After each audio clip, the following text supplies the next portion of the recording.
Hello there, students of Foundations in Theology at Johnson University. I am your instructor, David Russell Mosley. Some of you may have seen my picture on things and in the forum and stuff, but I've never addressed most of you in any kind of face-to-face way. I wanted, and I think I'm going to try and make these occasionally, just so that, because I want to interact with what you guys are saying in the forums. But honestly, there are so many of you, and there are so many assignments in this class that it can be difficult for me to really comment in depth on everything.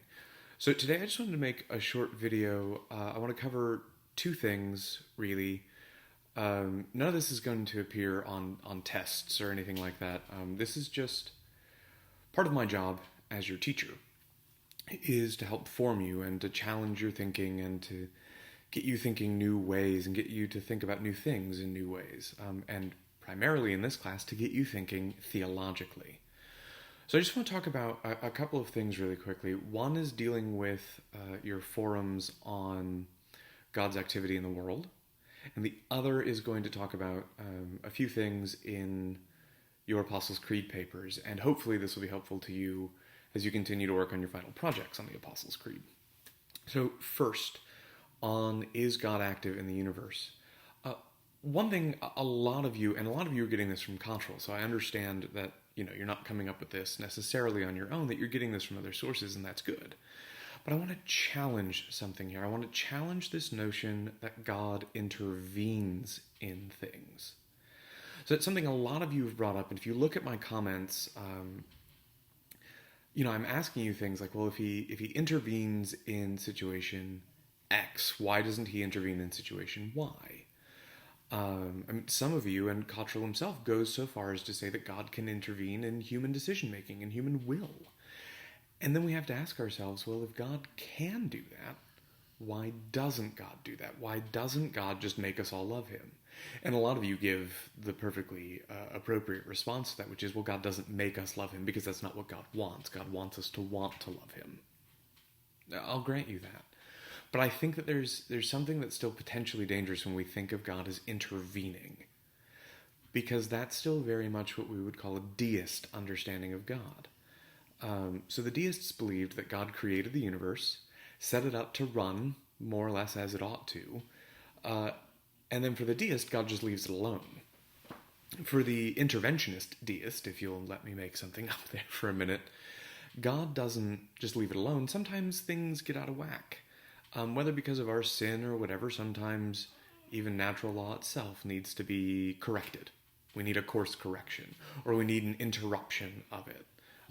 So water normally flows in a regular fashion, and God interrupts that to split it in half so that the Israelites can cross it. Normally dead people stay dead. God interrupts that natural process. He intervenes in these instances. But the problem is that still leaves us with a God who's very distant. And a lot of you, I think, understand that because you want to say that God is present. He's present in trying to give us peace and in trying to be with us in the hard moments. So instead of intervening, what I want to challenge you to think of God as is God as upholding, as sustaining all things, including natural law. So when God parted the waters at the Red Sea, that wasn't an instance of God intervening in natural law. That is the God who upholds water molecules at every moment, the God who allows water to flow the way it does, doing something different with that water. And it's not an intervention, because intervention assumes that stuff's just set up, it is the way it is, and it's done, and then God interrupts it. But rather, maybe we should think of God not as interrupting, but as doing something that is still natural. That is not unnatural when that stuff happens. It's not even necessarily supernatural in the sense that it's against nature.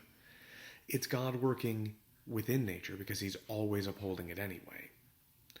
And so one of the ways that we typically kind of characterize this is that we talk about all things suspend from God. God sustains all things all the time.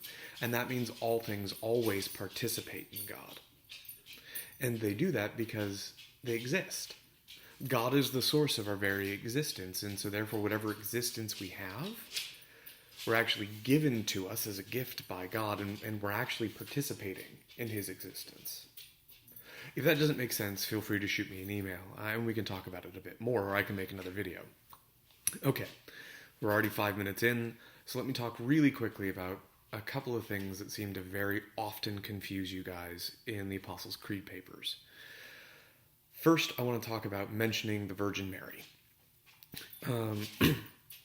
A lot of you have some scruples with that language because it sounds too Roman Catholic to you. It sounds like we're saying that Mary was always a virgin.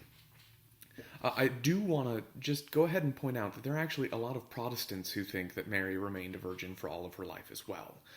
In fact, one of the New Testament professors, who's a Lutheran minister at the university where I did my PhD, believes that Mary stayed a virgin for the rest of her life. So that's not simply a Roman Catholic thing. It's something that's been around for a really long time. But that aside, it's mentioning the Virgin Mary by name and by virginity to point out really a few things here. One, Mary is important. Read Luke chapter 1. Read Luke chapter 1 and try to tell me that Mary as Mary is not important. So just keep that in mind. Mary is important.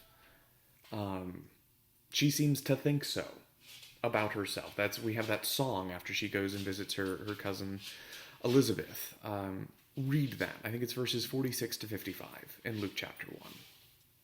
Secondly, her virginity is necessary to be pointed out because that's one of the things about Jesus, is that he was born of a virgin. So those things are necessary. Those are things that we have to believe. We can't believe that Jesus was born of a normal human coupling, because he wasn't. Jesus only has one father, that's the Father in heaven. And he only has one mother, that's Mary. And these things indicate both his divine sonship and his human sonship. Okay? Second thing that tripped a lot of you up was talking about Pilate. Pilate is necessary in the Creed. He's necessary in the Creed because he gives us a specific time frame for when Jesus existed. So there are people still today who want to deny that a person called Jesus ever existed on this earth. Well, the creeds, including Pilate, allows us to look back in history and see a particular point in time, a guy that we can point to because Romans kept really scrupulous annals of history, and know, okay, this is the time when Jesus existed. So Pilate's important too. Okay, the next thing that tripped a lot of you up was referencing the Holy Catholic Church, to the point where a lot of you actually would capitalize Catholic and Church, even though neither of the translations you were given do so. The most important thing to remember here is that the word Catholic is a Greek word, actually. So we typically think of it in terms of the Roman Catholic Church, where the Romans wrote in Latin and stuff, but the word Catholic is actually Greek in origin. And it's just the Greek word for universal, for existing everywhere. Okay? Really important. I actually forgot one that tripped a lot of you up. This one is he descended into hell, or descended to the dead. I'm not going to go really deep into that one. Just know that the Greek word there is Hades. And so if you're interested in understanding both how the New Testament used the word Hades and that kind of stuff, look that stuff up. Because the New Testament does use the word Hades, and there's a lot of research that goes back and forth on, does Hades mean hell? Or does Hades in the New Testament mean Sheol, the place where the dead people go from the Old Testament? And the real problem here is that even though Hades is often the word that we use to translate Sheol, Hades still has that Greek connection. We think of Hades, the Greek god of the dead. And while there are places in the underworld in Greek mythology for the righteous to be, we're not typically thinking of them when we think of Hades in Greek mythology. I just want to throw that out there. So do the research. Look it up in the New Testament. Look at how the New Testament uses the word Hades versus, say, the word Gehenna, which is another word we typically translate as hell. Okay. Lastly, as we reach the 10-minute mark here, For those of you, brief aside, for those of you who end up taking my Trinity class, if you're taking it pretty much as soon as this class is done, or if you end up taking it at a later point, I have a lot more videos than a lot of the other classes do, I think, online, and they're not very short. Just a heads up. Lastly, Communion of Saints. A lot of you, for some reason, seem to think that this meant, like, communion, the Lord's Supper, what Roman Catholics and Orthodox and others call the Eucharist, or the Mass. That is not what that passage is talking about. If it had been talking about communion, it almost certainly would have used the word Eucharist. Because at the point when this was written, that's typically what it was being called. That aside, some of you got tripped up by the use of the word saints. And again, here I think you were thinking, this is Roman Catholic, therefore saints means people who have saint in front of their name. As in like Saint Augustine, or Saint Paul, or, whatever. And so it's only talking about the communion of those people, the people who have saint in their name. But actually, if you take the Apostles' Creed, its use of the word saints, and couple that with how the New Testament uses the word saint, hagios, typically in Greek, you'll find that saints means everyone. Now, it is true that communion of saints extends to both the living and the dead. And Hebrews 12:1 is behind that, since we are surrounded by such a great cloud of witnesses. And that coming off of Hebrews 11, which is talking about the great heroes of faith and so on. People who are dead. Those people make up part of the great cloud of witnesses. Or again, when we read Revelation and we see like the 24 elders, which includes the 12 apostles, while they're not dead yet, not all of them anyway, at that point, at least some of them probably are dead by the time John is writing Revelation, and all of them will die eventually, and yet they still make up part of the 24 elders that surround the throne of the Lamb. So it's talking about the fact that we believe that we Christians, dead and alive, are bound up together. We make up the church. The church isn't just the people alive right now. The church is every Christian ever. Both the Christians who have died, the Christians who are living, and the Christians who are yet to come. Okay, I hope this video has been helpful. Like I said, feel free to shoot me an email.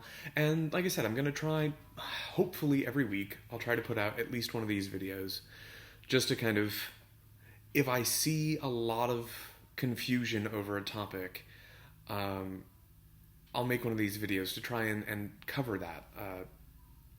Particularly so that you guys can have a little bit more interaction from me, a little bit more interaction with me, because you can respond to this by email, and also it frankly, hopefully it'll help me not to have to comment on absolutely everything in the forums or on your papers if I'm going to make a little video like this to try and explain it a little bit more in depth.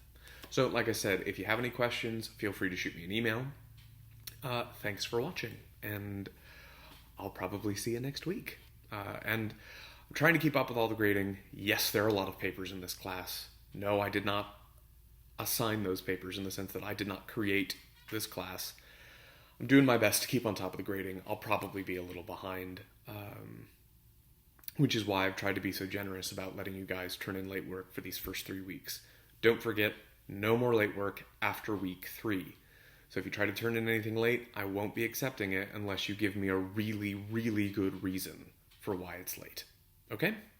All right, thanks, guys. It's a joy to have you in class. I love reading your papers and reading your forum discussions and seeing you learn. I absolutely love it. All right, God bless.